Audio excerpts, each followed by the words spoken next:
जिंदाबाद हाजी सादुल्ला खान जिंदाबाद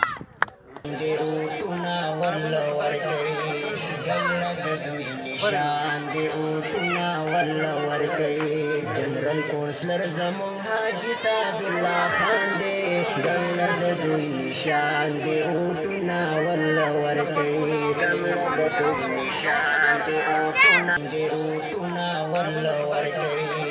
गंगद दुई निशान दे उठना वल्ला वरके जनरल कौंसलर जमुन हाजी सादुल्ला खान दे गंगद दुई निशान दे उठना वल्ला वरके गंगद दुई निशान दे उठना वल्ला वरके गंगद दुई निशान दे उठना वल्ला वरके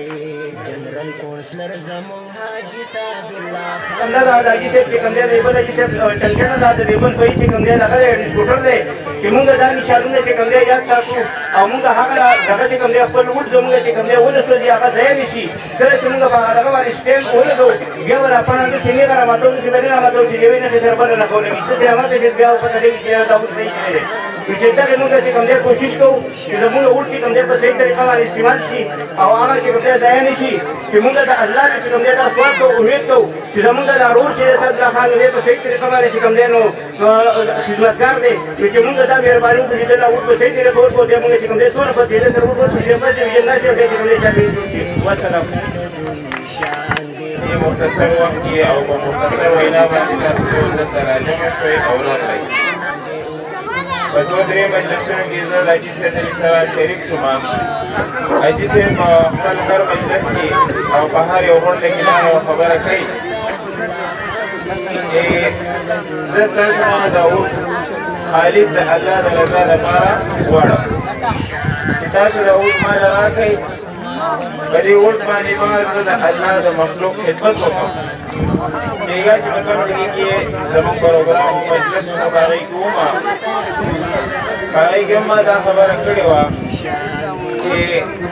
हाजी साहब ने खालिस अल्लाह द रज़ा लपारा अल्लाह द बंदिगानो खिदमत कोली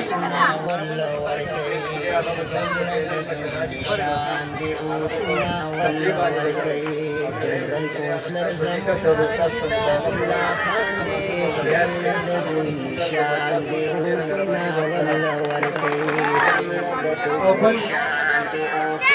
هذا يوم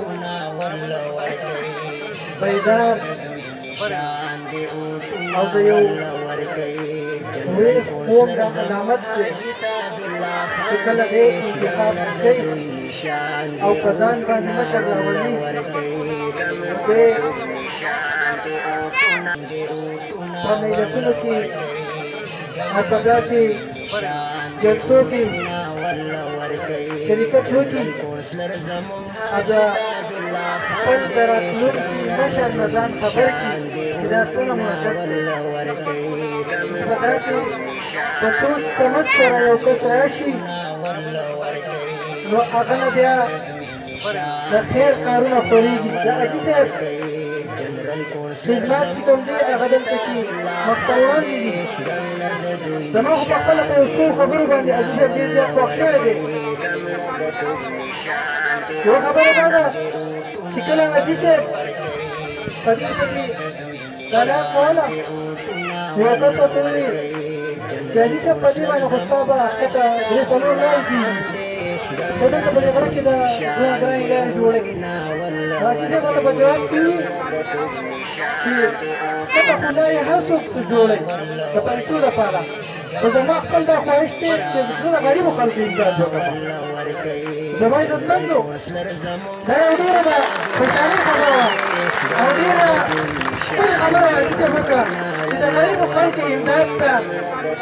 تن کېښودل د هر سړي کار نه دی په خوله باندې ویل د هر سړي کار دی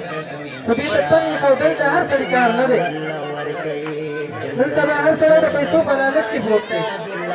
موږ تاسو ګورو د غرونو په سرونو کې چې دا کومې پوړۍ جوړې شوي دي د هغه سم روانه او د هغه نوي ټنګې پورې ته وګوره په دې کې د چا خدمت